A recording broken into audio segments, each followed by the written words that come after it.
Good evening. My name is Surabhi Shastry, and this is Book Brahma's Meet the Author. Welcome to the second episode.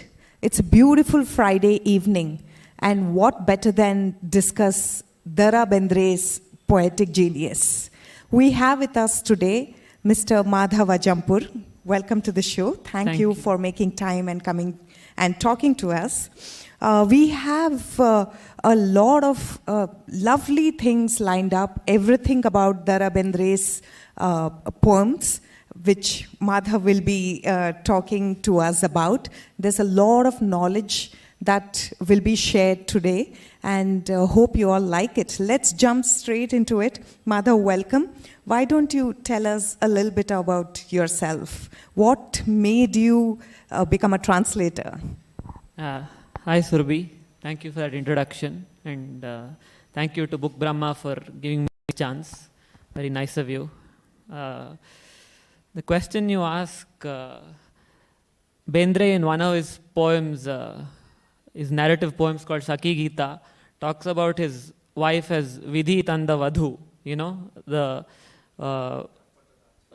Vidhi Tanda Vadhu meaning the bride brought by fate, And I like to think of Bendre as Vidhi Tanda Kavi in my case, a poet brought to me by fate, because I really can't think of any other explanation for it besides destiny. My story is, I suppose, a little different than most, and so I'll share a little bit of it. I studied in a Kendriya Vidyalaya and consequently didn't study Kannada in school, and learned the alphabet through my father, but very rudimentarily, and I mean a bus would go by before I could read its destination and all of that sort of stuff. And it was only in my early 20s that I began to read Kannada, or made the real effort to read Kannada. I tried earlier and had been frustrated, but at this one point around 2013 or thereabouts is when it became a challenge. And how I got to Bendre was, I chose poems to read because they were short. If I plunged into a short story or a novel, it would have been far too much to read, and I would have been overwhelmed by it, which is why I chose a poetry collection that I had at home, and it included poems by Bendre. So that was my introduction to Bendre in the written form. But I'd actually, and I say that in the book, a lot of what I'm saying now is actually in the book, and so to people who have read it or are going to read it, it may seem like I'm saying something I've already written about, but I'm not going to be able to say everything. And so, the book's available, of course, to buy. But I listened to a song called Karadi Kunita, very nicely tuned. And it's an 8-stanza long poem, and 7 stanzas of it are sung, not all 8. And that rhythm really sort of caught my attention. And 2 lines in particular stood out. Tretayuga Ramanna, Dwaparada Krishnanna, Kaliyugada Kalkina Kandana. So it's about the bear, and the poem talks about the bear's experience as a sort of slave of man, and how man makes the bear dance and everything. And so that was my introduction in song form, and I think that really is the best way one could have been introduced to Bendre, and is also the way most people are introduced to Bendre, because of so many Bhava Gitas, this tradition in Karnataka of setting serious poems, not just light listening, but serious poems to music so that it reaches the masses. And so that's how I was introduced to Bendre. And then another book given by a friend of my father's is called Bendre Andre. That was a book about Bendre, his poetry, and that really got me into his work, and I was really taken with all of those poems or excerpts of poems that are quoted, and I continued to read that. And naturally the next step was sort of a creative engagement with him. Reading is sort of passive, so how could I creatively engage with him was the question I had.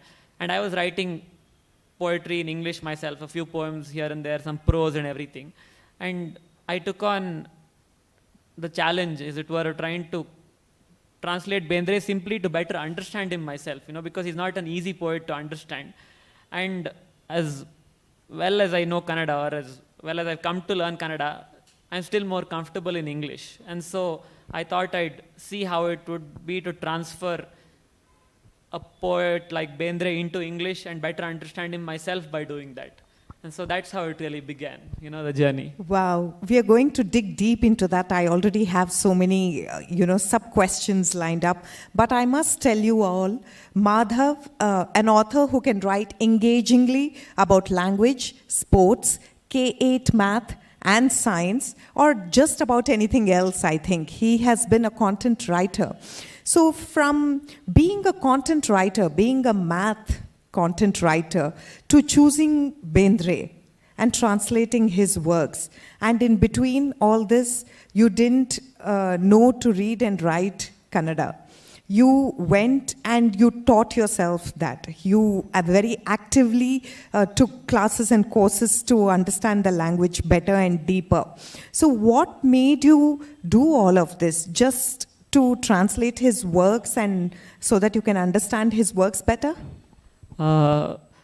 It wasn't to translate his works really that I began to study Kannada. I mean, I began to try to study it simply because it was something I thought would be nice. I hadn't had a chance to do it in school. Like you yourself, we both went to schools where Kannada wasn't a subject, Hindi and Sanskrit were CBSE schools, And so learning to read Kannada was a challenge I took on, and I managed to do it. It was not through any course or anything as such. I remember that I had this book of poems and a small pocket-sized dictionary that used to sell for 5 rupees, and I think that was what it was bought for in the 1970s or 80s. And it was my constant companion. Since most words I came across in these poems were new to me, I had to look up every second word or something, used to make notes. And eventually what was frustrating became a challenge, an interesting challenge, and I moved on. As far as working on Bendre himself, like I say, it was an experiment that first got me trying to translate a poem of his called Nanu. It's, I believe, the only poem that we have a video recording of Bendre reading. Most other recordings are audio recordings, but this documentary made in 1972 about him by Girish Karnad, sponsored by the Karnataka government, has Bendre reading out this poem. And so, because we had Bendre reading out this poem, and he was known as much for his poetry as he was known for his rendition of his poetry. He was completely uninhibited and used to sing his poems. He didn't have a wonderful singing voice. And that's one of the reasons I didn't mind singing his poems, because Bendre himself wasn't some sort of singer. He sang it the way he thought appropriate. After all, he'd written them, and sankocha ilde, without any sort of self-consciousness or being self-conscious rather, any sort of feeling shy or anything. And so Nanu was the first poem I took up, and it was not so hard. It's not one of his more lyrical, musical poems, but it's a poem about himself. Nanu means I in Kannada. And so I took that up, did all right, I thought, and had a translation. But then I didn't think I'd go any further with it. It wasn't with the objective of translating Bendre that I had started reading Kannada. That's why I call it destiny more than anything else. After I'd done Bendre's, or I'd translated Nanu, I think what happened was I tried to translate Gangavatarana. Now, people who know the poem Gangavatarana maybe, sort of, not sure, what shall I say, disbelieving at this sort of audacity of translating a poem that is difficult to understand in Kannada itself, let alone another language. But over here, I have to mention somebody named, somebody who I call Sunath Kaka, Sudhindra L. Deshpande, who lives in Dharwad. He's a blogger who's written what you would call explications of a lot of Bendre's poems, about 80 or thereabouts. And I found his explication, his explanation, his sort of vyakhyana, as they say in Kannada, of this poem, Gangavatarana. And that helped me understand the original Kannada poem. And the original Kannada poem naturally has a rhythm. It's also been sung by this very well-known singer called Kaling Rao. Kalingarao, and so I listened to that song, and then I read Kaka's translation of it, or rather explanation of it, his yakhyana of it, his explication. And I just began to try to translate the first stanza. It has about 7 or 8 stanzas, and one portion that is especially different from the rest. And I've written about this also. So like I say, I've written about a lot of what I'm talking about, if not all of it. But the first stanza went off okay, and I got a sort of rhythm. And then Kaka's explanation of certain details which were not so easily understood helped me translate the second stanza and understand words that perhaps were new or unfamiliar. And it went on this way. I sort of found a rhythm. I was looking for a rhyme, because Bendre was completely gifted in his rhyme and rhythm and euphony. It came naturally to him. That's why we talk about his genius. He's called a Varakavi in Kannada, meaning a sort of heaven-touched poet is how I translate it, touched by the gods, really, inspired in the real sense of the word, the way they used to use it, the ancients, the Greeks, the people who talked about kavi and kavis and something about being a conduit for something greater. And I continued to translate it, and then there was this one portion which comes in the poem, and that is easily its most euphonic portion, but also its most complicated portion. And I don't know how I translated it really, if I am to be truthful. I just sort of had been so involved with Bendre's work and reading about it, and then trying to translate it and reading these explanations that people had written, mostly Kaka, that I went ahead, sort of banda dhairya, they say, in the sense that it was a audacious attempt, bravado, that made me go ahead and do it, I suppose if I asked somebody if it's translatable, they would have said no, so I didn't ask anybody. I was just doing this by myself, all alone, sort of sitting at my computer at home. And I translated that portion, and then what was left was not very much of the poem, and eventually I had the whole poem translated. I showed it to my father at that time, because he's sort of the only one who I could at that time rely on to read my English and know the Kannada also. So he did that, and he found it quite nice. I didn't share it with Kaka immediately. That happened about a year later. But I mentioned this poem because it was after I translated this poem that sort of the floodgates opened. And I just continued to translate him, and I must have done 10 or 15 in about 3 or 4 months after that. I went to see his son, who was living, he's now passed, Dr. Ra Bendre, in early 2016, to show him some of these translations. It was a pilgrimage, when I think of it now, to go to Bendre's house where his son still lived, and I showed him these translations, and then I talked to him, and he listened, and he was encouraging also. But that was the sort of first flowering of my translations. And then over the years, I've been continuing to translate Bendre and finding my way as a translator and finding ways to bring Bendre into English as well as can be done, and to justify that sort of poetry he wrote in Kannada. Wow. Such amazing stories, right, in the entire process. And I'm sure every step in that process is a story by itself. So when you go back and think about how you came till here, so there must be you can write a book on the experience, I think. I suppose I could have written essays, but yeah, it really, like I say, it seems like destiny to me, because I didn't really know about Bendre or who Bendre was until 2012. I say I listened to a poem of his in 2009 it was, but I didn't know who he was then. And you don't really hear of him as much as you should. A sort of cultural figure in Karnataka, he's not as well known as he should be. He's a figure of literature. And so, yeah, like I say, I can't think of a word besides destiny or fate. I'm Surabhi. sure. I'm sure. Madhav, Bendre has penned about 1,427 poems. So my first question here is, have you read them all?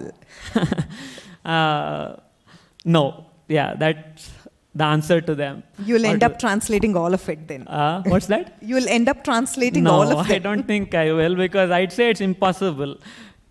so many of his poems are beyond translation. A lot of his well-known ones, in fact, are beyond translation. Naku Tanti is his well-known poetry collection. It won the Jnanapita Award in 1973. And it's been translated into various languages because it's part of the Jnanapita Awards process itself, that it gets translated into other Indian languages. But Bendre himself speaks of the poetry in Naku Tanti, the poems in Naku Tanti as untranslatable. Very tellingly, I thought, because in some ways, by calling those poems untranslatable, he's almost saying that there are other poems of his that are translatable, and he calls it the Kannada-tana, the Kannada-ness of his poems can't be transferred, really, in Naku Tanti. It's true of a lot of his other poems also. Like you say, he wrote 1,427 poems that have, I believe, been found so far. He was known for scribbling a poem anywhere and then just keeping it aside and somebody else would pick it up. So a lot of his poems are published posthumously also after he passed away in 1981. He was also known for studying the dictionary. Ferdinand Kittel's dictionary, which came out in 1894, is perhaps the best known Kannada dictionary of that time, and it's remained relevant even up to now, 125 years later. And he was known for studying the words in that dictionary, perhaps correcting some of them. So he made a study of the dictionary. You wouldn't think a poet would do that. But he studied those words, and he just, sound and language as a poet to him came naturally, but he also studied it obsessively almost. And he was always in some sort of a trance state almost, you could say, when he was writing his poems especially, because some of his poetry, you can't believe was written deliberately. It couldn't have been written deliberately because it seems so inspired. You can't actually write that. So how did you choose your select collection of Bendre's poems for your book, for your translation? What criteria did you follow? I'd say, it may sound sappy, I followed my heart, but what I mean by that is there are poems I listened to as songs. So a lot of the poems I chose first to translate were song poems, if you want to call them that. Poems that I had listened to as songs. Maybe not the whole poem because some of them were very long and portions were sung. But I chose those poems because I had an idea of the rhythm, or they gave me an idea of the rhythm, and also a certain musicality was added to them. And so I looked to bring that musicality to English as far as possible, And so these translations that I've chosen comprise about 30 or 40% of the number of poems I've translated. There are about 25 plus 26 exactly poems in this book. But I'd say I've translated about 65 of his poems. I believe maybe 10% of his poetry is translatable, which amounts to about 150 poems, if that. But how I chose what poems to translate first began with these song poems because they're familiar to me, and so I tried to bring them into English, if possible, as songs themselves. But that isn't always possible because of such different languages, Kannada and English, culturally, but also phonetically and in the way they sound. And the poems that you see here are a mix, I'd say, of some of his very euphonic poems, full of melody and everything, which I listened to as songs, a number of them first.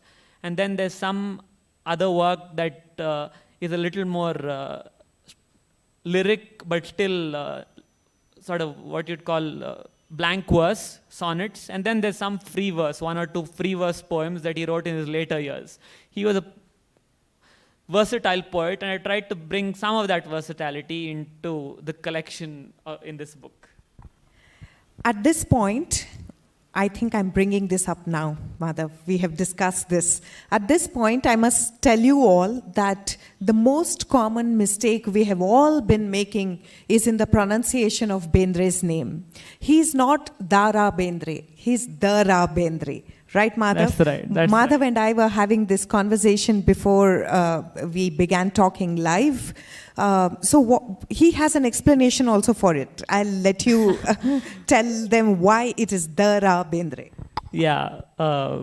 So the Ra Bendre is full name is Dattatreya Ramachandra Bendre, and in Karnataka there's this practice of writing in Kannada, at least, the first letters of these words. And so Dattatreya starts with a the, and so it becomes the, and Ramachandra starts with a ra, so it's ra. So it's dara rather than dara, which is maybe what has become popular because in English it is written D-A-R-A, and so everybody says dara.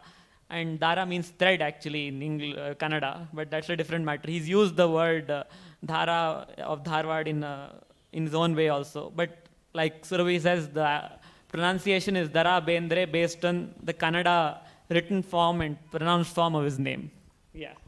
So should we do a recitation? Sure. Of which one? I'll let you choose. Yeah, okay. One of your favorites maybe, or... Yeah, the thing is some of my favorites here are rather long, so an excerpt perhaps? Yes. Yeah. Maybe like we discussed, I could start with Nanu because that's the first poem I started my journey with. Okay, sure, that would be nice.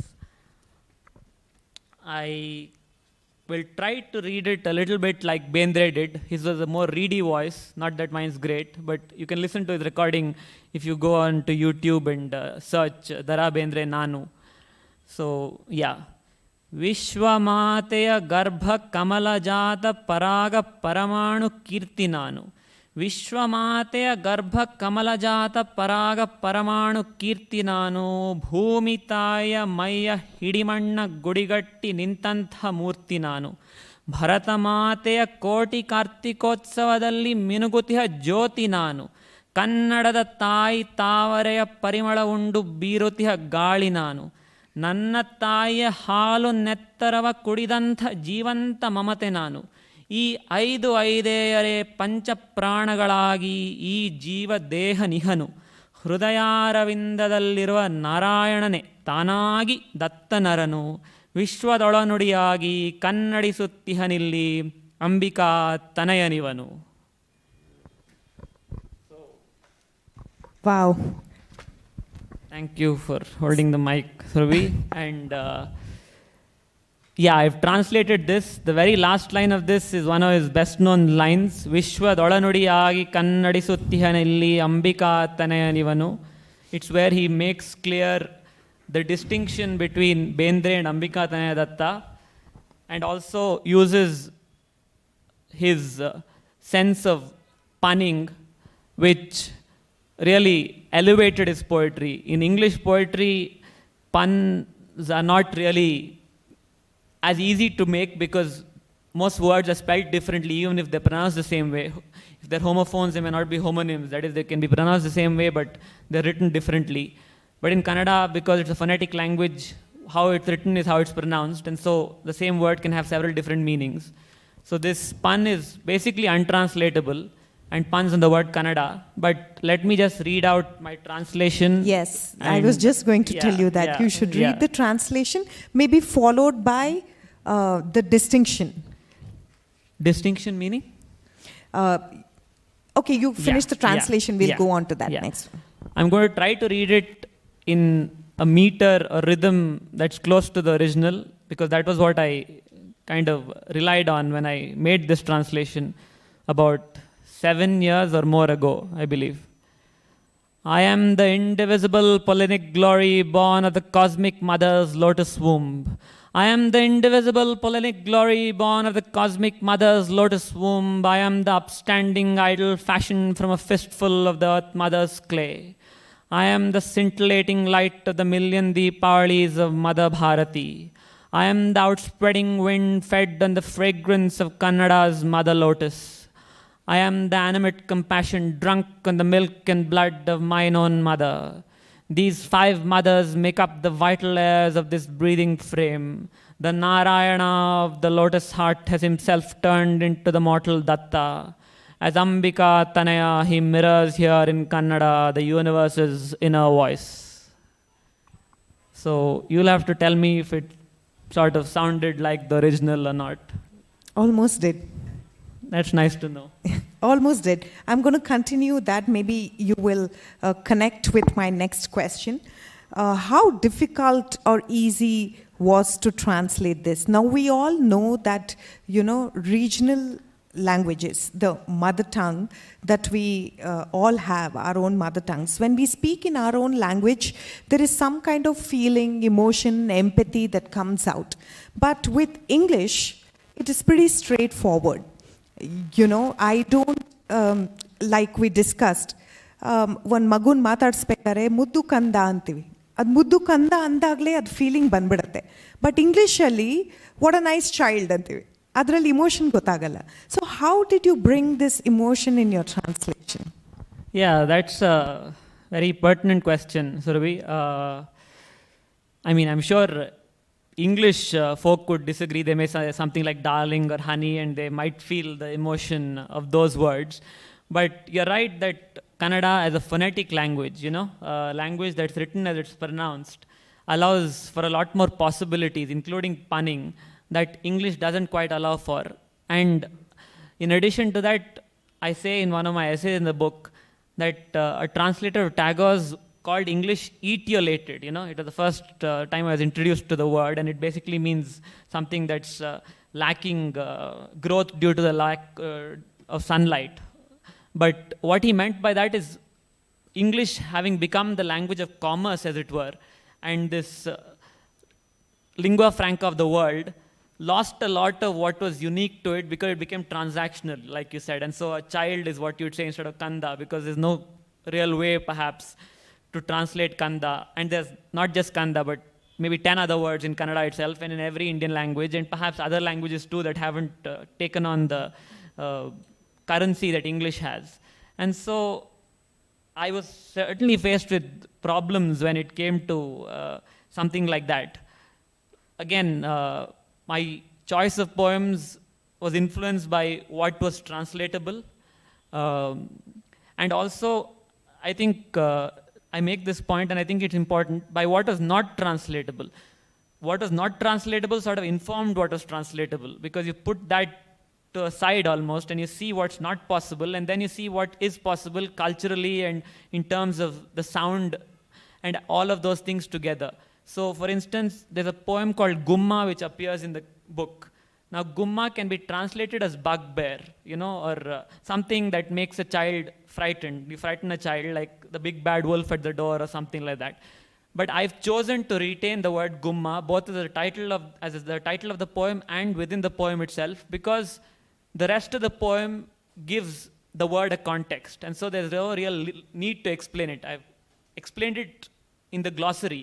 But outside of that too, not just that it adds a flavor of the original, it allows English, if nothing else, is so capacious that it's absorbed every language, So you have to give it that credit, So you can include a word in English, and if it stays around long enough, it becomes an English word, Perhaps in a sort of strange form, but still an English word. And so criteria like the kind of culture that inspired a certain poem also was how I went about choosing my poems. But at the end of it, I'd say it was about the rhythm and finding a rhythm that could perhaps go side by side, step by step with the Kannada when it was possible, or at least something that did not or did justice to Bendre's preternatural sense of rhyme, rhythm, euphony. Nada is how I've translated, or is a Kannada word that I've translated as euphony. He was a Nada Lola, basically a romancer of sound. It just came to him. I don't know how it did. I don't think anybody except Bendre did, but Bendre too didn't. And I'll say now what we talked about. There's a difference, and Bendre mentions it himself, and it shows up in this poem, between Bendre the man and Ambika Tanaya Datta, the poetic Shakti that he believed resided within him. So Ambika Tanaya Datta translates to Datta, son of Ambika. Ambika was his mother's name. Tanaya means son, and in Sanskrit and Kannada, and Datta is the first part of his first name, Dattatreya. So this Ambika Tanaya Datta, he considered a Shakti. And so that Shakti was what was writing, and he was the scribe. He said that several times. It appears as a kind of a Ankita Nama, like you find in the Dasara Padas of Kannada or in the Sharana Sahitya, where it's being written as though you are a conduit. Somebody is dictating it to you. And Bendre firmly believed that poetry was inspiration, and it shouldn't. He almost never went back to his poems, but that's also the only way to kind of explain the genius of his poetry, because you can't think of writing that sitting down and like you would a novel almost. It has to come to you and you write, it's an outpouring. And later there's this nice story that several people have told of going up to Bendre and asking him what these poems meant. And he'd tell them, I don't know. And they'd say, then, I mean, what do we do? So he'd say, ask Ambika Tanaya Datta. And they'd say, okay, but where is he? He'd say, oh, he's dead. He wrote the poem and he died, or he went away, you know. And he was known to go up on stage and say, Bendre salutes the great poet Ambika Tanaya Datta, distinguishing himself from that Shakti, you know. Koti koti namaskaraಗಳು ಆ Ambika ತನಯ ದತ್ತನಿಗೆ. Bendre would go up on stage and say, you know. And so in a lot of ways he was very different from the conception of a poet as we think of now, at least, you know. I mean, he mingled with people a lot, but he had this Shakti that just wrote these poems. Is that how you felt when you heard Karadi Kunita also? You also got inspired and, you know, you wanted to translate his works, understand his works after that. Yeah, I'd say that Karadi Kunita, that, let me just read out that stanza because... Do you also have Ambika Tanaya Datta somewhere? People have said that. I mean, I don't believe I have an Ambika Tanaya Datta. I mean, I would be, I suppose... Do you have a different name?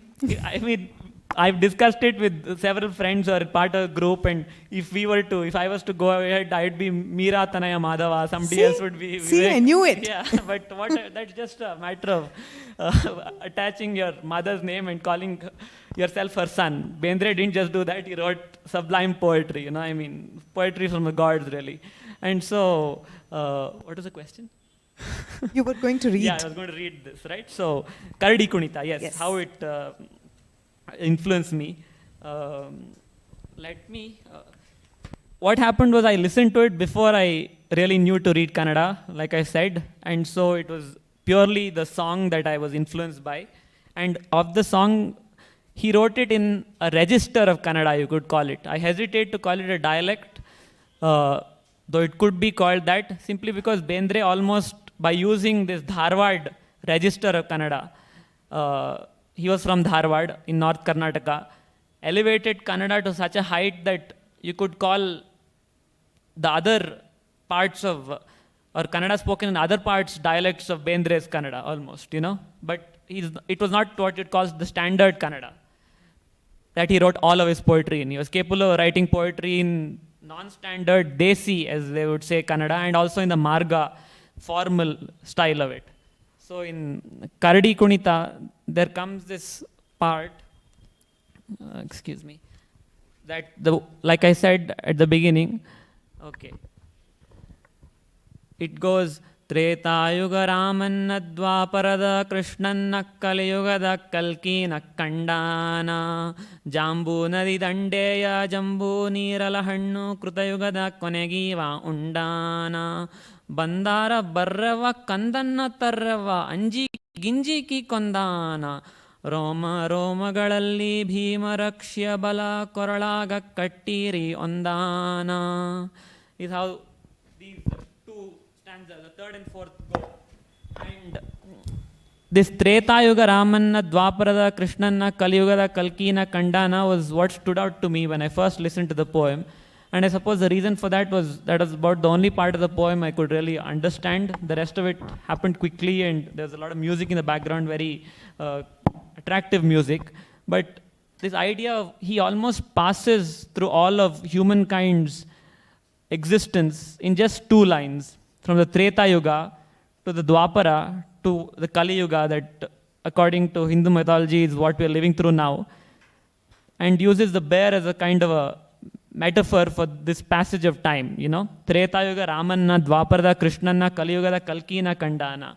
And that yeah, I mean, to be able to do that in just 2 lines, and having listened to it as a song, it just stayed with me, Surabhi. And that was why, though it wasn't the first poem I undertook to translate, it was one of the first ones.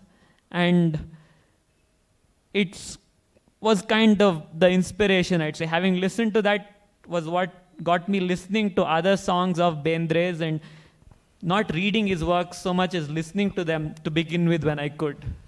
So we are not going to make him recite the translated version. We want you all to go and pick up his book, The Pollen Waits on Tiptoe, a select collection of Ra Bendre's poetic genius. Right, Madhav? Yes, I'd say that. Please, I've written not just about a lot of what I've said, but this book also contains audio. And I believe that's sort of something new. I like to think that that's new, and if nothing else, an addition to the book, and something that I was very insistent happen, because Bendre's poetry is all about its sound, its nada, its euphony. And now with technology, a QR code can scan something and take you to a website. You don't need to include a CD like they used to include a CD at the back of the book. So each of these poems has been recited by me. The original Kannada has been recited, and the English has been recited too, the English translation. And then the book is sort of divided into 3 parts, if you will. There are my translations, and then there are my essays about these poems. They're not critical essays. They don't look to explain the poem. Instead, they talk about different experiences of mine. Sometimes they tell a story about Bendre and that poem. Other times I look to talk about translation and my experience as a translator, and what it means to translate such a poet, and what it means to translate sound from a language like Kannada into English, or what it means to translate something from a cultural location such as the Kannada land to something that is the English land, if you will. And other times they're just musings, as it were, about poetry and translation and the poem and all of that. So I hope that they'll also be enjoyable reading. And then the Kannada poems, the original Kannada poems have been given at the back of the book for those who can read Kannada.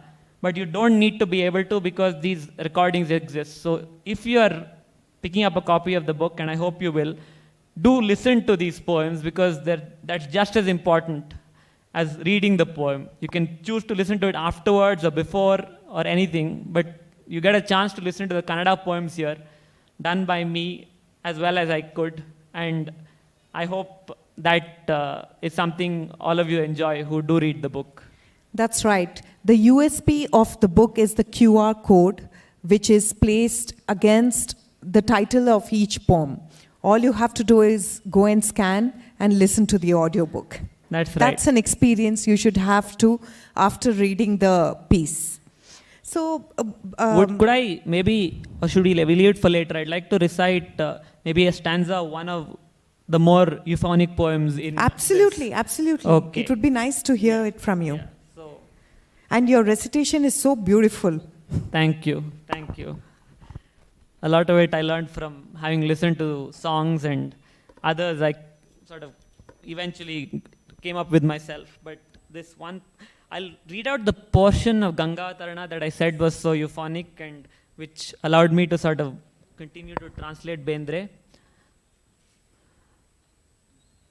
ವೃಂದಾರ ವಂದ್ಯ Mandara ಗಂಧೆ ನೀನೇ ತಾಯಿ ತಂದೆ ರಸಪೂರ ಜನ್ಯ ನೀನಲ್ಲ ಅನ್ಯ ಸಚ್ಚಿದಾನಂದ ಕನ್ಯೆ ಬಂದಾರೆ ಬಾರೆ no sorry this starts earlier actually ಸುರಸ್ವಪ್ನವಿದ್ದ ಪ್ರತಿಬಿಂಬ ಬಿದ್ದ ಉದ್ಬುದ್ಧ ಶುದ್ಧ ನೀರೆ ಎಚ್ಚೆತ್ತು ಎದ್ದ ಆಕಾಶದುದ್ದ ಧರೆಗಿಳಿಯಲಿದ್ದ ಧೀರೆ ಸಿರಿವಾರಿ ಜಾತವರ ಪಾರಿಜಾತ ತಾರಾ ಕುಸುಮದಿಂದೆ ವೃಂದಾರ ವಂದ್ಯ ಮಂದಾರ ಗಂಧೆ ನೀನೇ ತಾಯಿ ತಂದೆ ರಸಪೂರ ಜನ್ಯ ನೀನಲ್ಲ ಅನ್ಯ ಸಚ್ಚಿದಾನಂದ ಕನ್ಯೆ ಬಂದಾರೆ ಬಾರೆ ಒಂದಾರೆ ಸಾರೆ ಕಂಡಾರೆ ತಡೆವರೇನೆ ಅವತಾರವೆಂದೆ ಎಂದಾರೆ ತಾಯಿ ಅಧಪಾತವನ್ನೇ ಈ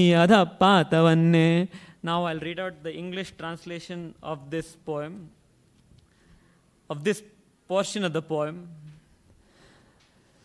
Beloved, into whose waters fell reflections from the God's dream well that made your pool of consciousness swell. Gange with new opened eyes, Gange who now does span the skies, ready to descend upon Bharati's ties, from the starry flowers of the holy Parijata's boughs that fed upon your showers. Worshipped by the Tulsi garland, perfumed by the Mandara scent, you alone are both parents. Born of an ecstatic rasa flood, you are none but the fluid fruit of Satchidananda Brahma's blood. Come on down, mother, come to play. Come just this once, I pray. For my tears of joy, I cannot stay. Yes, mother, such a fall is what they meant when they talked of the avatara, the descent. Thank you. That was beautiful, Madhav. We can't wait to get that book and experience this for ourselves. And of course, we will listen to the songs too, I promise. Yes, please. So, as a translator, as someone who has done such serious work, right, and you have chosen Ra Bendre, you've been a gutsy person, I must say, and translated his work. What in your experience is your advice for all those budding, upcoming authors, or be it translators or anybody? What is your advice to them? Yeah, that's... I mean, I don't know that I have any advice, but what I say about my translation of Bendre is that it's been a labor of love, really. You know, I mean, I set up a website in 2016, and I used to put these poems on there and these afterwards and my audio, because it's possible to have audio on the internet on a web page. And I was really doing it because I enjoyed it so. You know, especially after going or getting through Gangavatarana, the process was enjoyable, challenging, yes, but I loved singing his poems. So there are a number of poems that I can sing, but I don't think I'll ever be able to translate simply because they're untranslatable. But I love to sing them. And if I have any advice, I'd say you need to enjoy the process of translation and also be, cognizant of what you're doing and what kind of poetry or prose you're translating. There's this chance of almost flattening the distinctiveness of a language out simply in order to make it palatable to the English audience around the world. And while that's necessary sometimes, and in prose can be done more easily in prose, in poetry, it can't really be done when the poetry is like Bendre's poetry. Now, admittedly, not very many people in human history have written like Bendre. At least that's my opinion. But when there's a certain lyricism and a rhyme and a rhythm, to capture that faithfully as possible. Now, translation is not,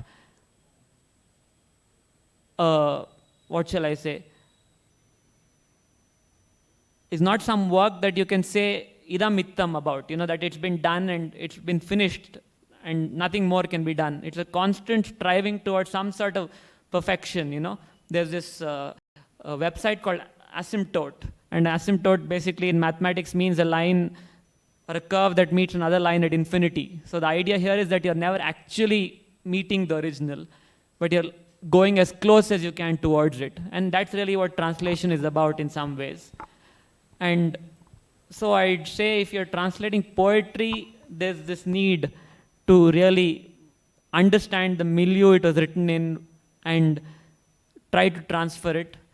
But more than anything else, I think you need to like the languages you're working with, Surabhi. It could be English and another Indian language. It could be two European languages, or it could be two other Indian languages. You just need to know them as well as possible and enjoy playing with them and working with them. So if you can, or if you're in that position, then go for it, because there's nobody that can tell you that you're a translator. You can translate, and if you're good, you're good. And if you're inspired and you're able to, then yeah, you don't need a degree to translate at all. That's some sound advice. Madhav, what do you like to read and experience otherwise, apart from Ra Bendre's works. What do you read otherwise? Do you read fiction? Do you read science? I mean, you write science. I've written mathematics content. I wouldn't say I've written science articles. I read mostly on the internet now, for one thing. And fiction, I do. But what's happened is, since I became involved with Bendre, poetry's been easier to read, both in Kannada and in English, simply because they get done quickly. A poem gets done more quickly than a long novel, that goes on for about 300 or 400 pages. However well written it is, it requires a certain patience and a dedication that this sort of poetry reading has robbed me of almost. I'm not complaining because it allowed me access to Bendre, and I've learnt a number of his poems by heart and all of that. But what I like to read, I suppose, is I also like the short story form. It's something I also try to translate, and I try to write myself. But poetry and short stories are my preferred form of reading and preferred subject of reading. But less stuff that I read is, or not so much stuff that I read is contemporary in prose. In poetry, I read contemporary poetry, old poetry in Kannada and in English. But yeah, the thing about translating Bendre and learning about Bendre is that almost every other poet seems to pale in comparison, and all other poetry doesn't seem as good. I'm sure. And so you're quite obsessed. I mean, I was. They say a jwara, a fever, Yeah. sort of, maybe, Yes, perhaps. yes. But now it's not the same way. But I still consider him a high watermark and benchmark. I think there's no match at all. I don't think so. I really don't. I mean, I don't see how it's possible simply because he didn't know how it was possible. He came here. His mother tongue officially was Marathi. He wrote in Kannada like it had never been used before in 1,100 years of its history as a literary language, 1,200 years. And he left behind this poetic corpus that basically, like I say, is the most comprehensive exploration of the Kannada language's sound. There was this Matu, this sort of saying in Dharwad when he was alive that Aad muttada soppilla balasalarada Kannada balasalarada pada illa, Bendre balasalarada Kannada pada illa. Basically, there isn't any kind of soppu or some sort of grass thing that a goat won't eat, and there isn't a Kannada word that Bendre can't use in his poetry. He used to use all sorts of words. He used to revive words that were out of currency and bring them back and play with the language like almost nobody had done before. And he did it in this contemporary manner. He sort of breathed the new life into it. And like you say, I don't think there is a equal. Wonderful, Madhav. Thank you so much for bringing in so many insights on Bendre. It has really, really been enriching. So before we bring an end to this wonderful talk with you, what work do we expect to see from you next? What are you working on currently? Like you say, I mean, Bendre is not an obsession now, but he's still the yardstick and the watermark and benchmark or whatever. But I'm hoping to work on some short stories, some contemporary short stories that I've enjoyed. And also the work of some other poets who've written very good work, done very good work in Kannada, but haven't been as recognized as they should be, perhaps. But no one person or work, Surabhi. I'd like to possibly,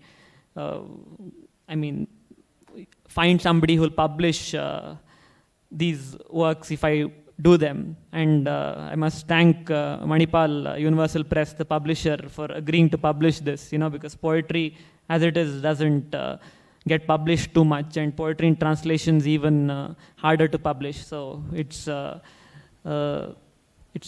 very nice of them to have agreed to publish this book. And it's sort of, I can't say I have a clear plan. But before we move on, I'd like to just read one other stanza of one poem, which is something that people have enjoyed. And so I'm going to try to... sorry. I'm wondering if I should do Tumbe, but... I'll... just one... Jogi or Tumbi Bandittu is not what I'm not sure about.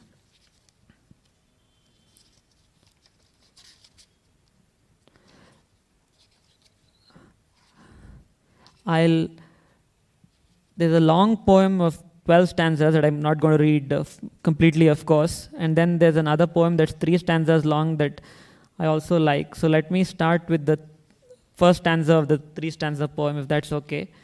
I'll read the first stanza. There's also a refrain, a pallavi, and then I'll read its translation and try to show what I look to do sound-wise. I think this is a good example of how I've looked to translate the sound of Bendre's poetry. The title of the poem is Tumbi Bandittu. Tum tum tum tum tum tum tum tum tumbi banditta tangi tumbi bandittu. Tum tum tum tum tum tum tum tum tumbi banditta ತಂಗಿ ತುಂಬಿ ಬಂದಿತ್ತು ಬೆಳಕಿಗಿಂತ ಬೆಳ್ಳಗೆ ಇತ್ತ ಗಾಳಿಗಿಂತ ತೆಳ್ಳಗೆ ಇತ್ತ ಬೆಳಕಿಗಿಂತ ಬೆಳ್ಳಗೆ ಇತ್ತ ಗಾಳಿಗಿಂತ ತೆಳ್ಳಗೆ ಇತ್ತ ಜಡಿಯಿಂದಿಳಿದ ಗಂಗಿ ಹಂಗ ಚಂಗನೆ ನೆಗೆದಿತ್ತ ಮೈಯೊಳಗಿರುವ ಮೂಲಿಗೂ ಮೂಡಿ ಬಂದಿತ್ತ ಅಡಿಮುಡಿಗೂಡಿ ನಡುವಂತೆಲ್ಲ ಮುಳುಗಿಸಿ ಬಿಟ್ಟಿತ್ತ ತಂಗಿ ತುಂಬಿ ಬಂದಿತ್ತು ತುಮ್ ತುಮ್ ತುಮ್ ತುಮ್ ತುಮ್ ತುಮ್ ತುಮ್ ತುಮ್ ತುಂಬಿ ಬಂದಿತ್ತ ತಂಗಿ ತುಂಬಿ ಬಂದಿತ್ತು.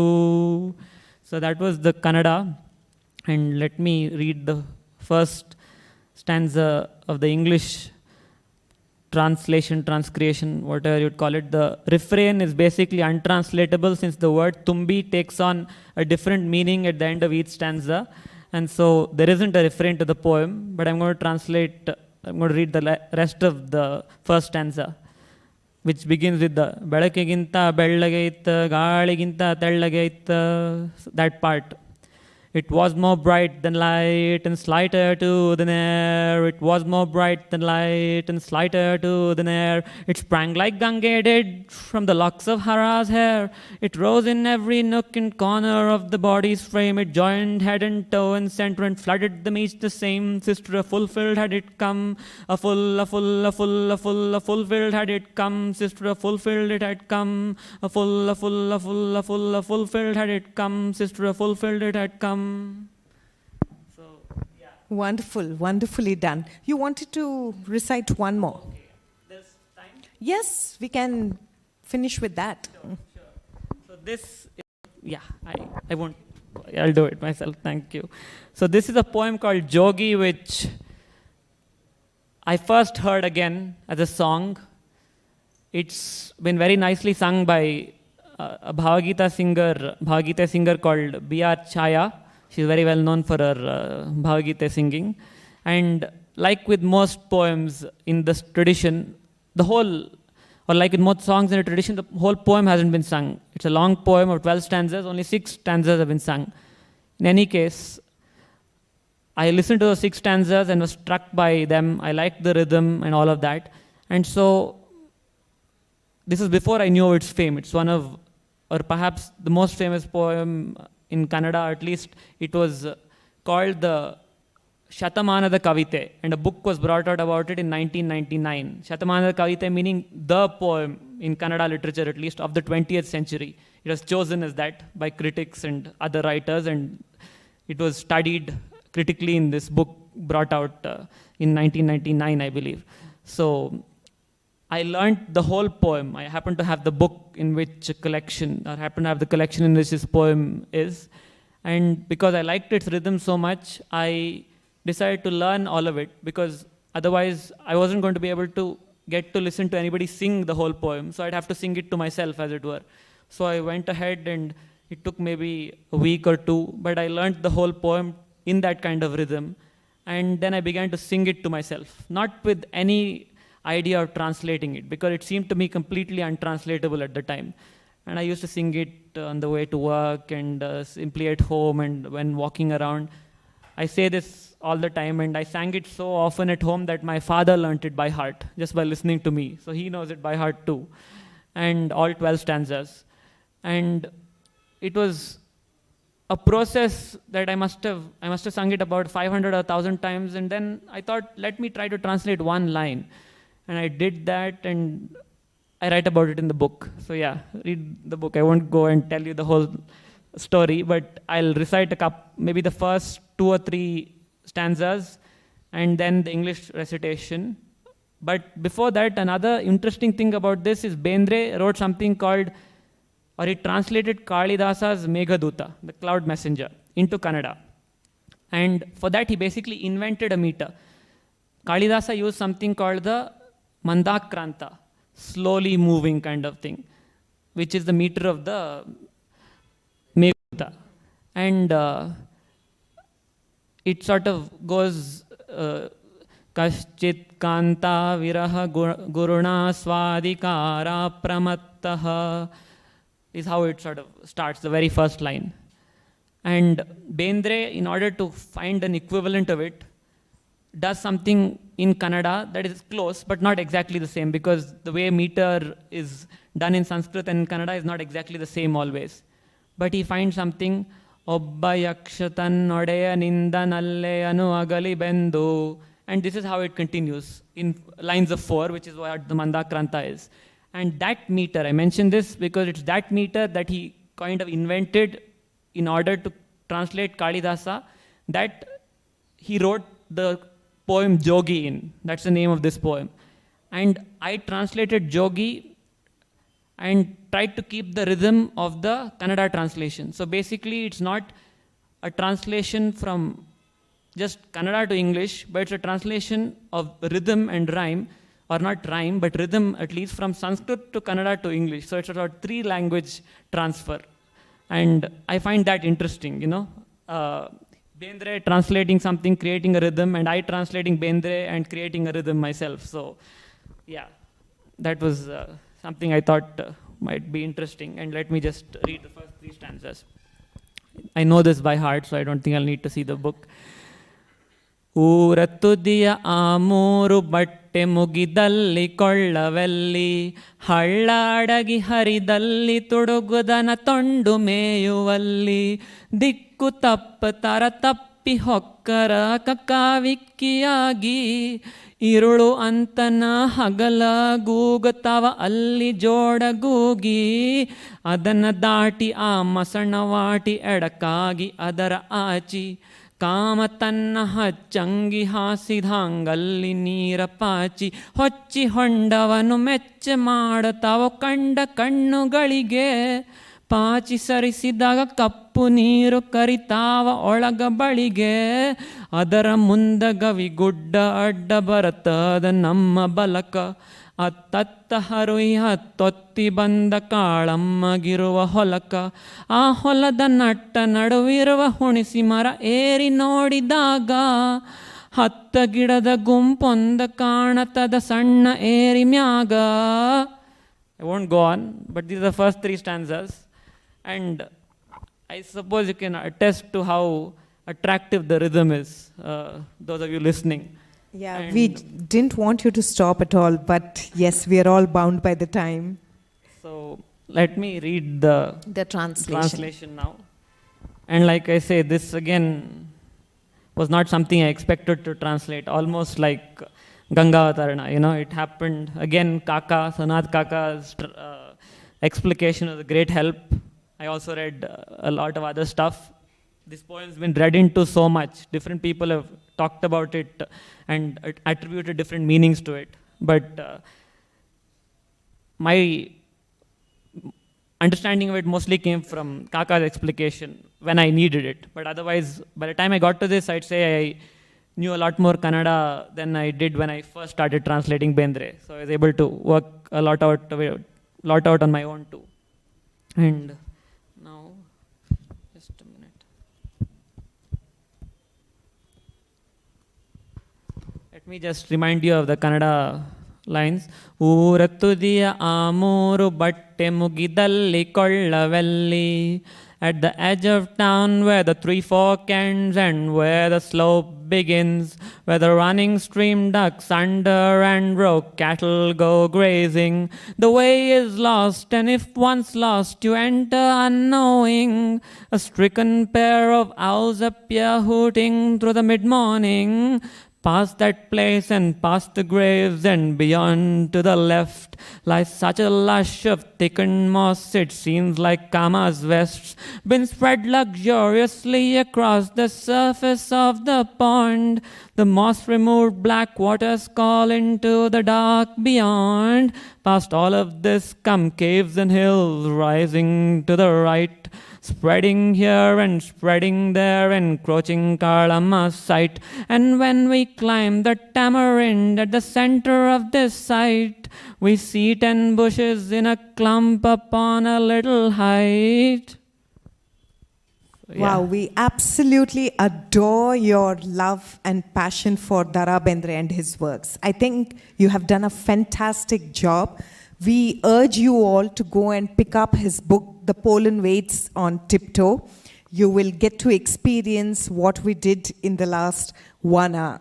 So this is Surabhi Shastry saying thank you to Madhav Ajjampur. Thank you for coming here, Madhav, and talking to us and throwing light on Ra Bendre, his life and his works and everything that you have done for him. I'm sure your parents, Ra Bendre himself, will be proud of you. Thanks very much, Surabhi. It was a very engaging conversation, and thank you for being such a good interlocutor and making me feel at ease. Thank you very much to Book Brahma again. Thank you. Thank you for watching. The link is available on the Facebook page and all our social media platforms. Please do watch the video and tell us in the comments how you felt about the second episode of Meet the Author, brought to you by Book Brahma. We'll see you all again with more literary work and with another author in December. Thank you all. Good evening. Yeah. Just one last thing. You can buy the book on Amazon or by writing to Manipal, going to their website, MUP at manipal.edu is who you can write to, or you can contact me. Madhav Ajjampur is my name. You can, or you can contact Manipal or Amazon. So yeah, that's about all. Thank you.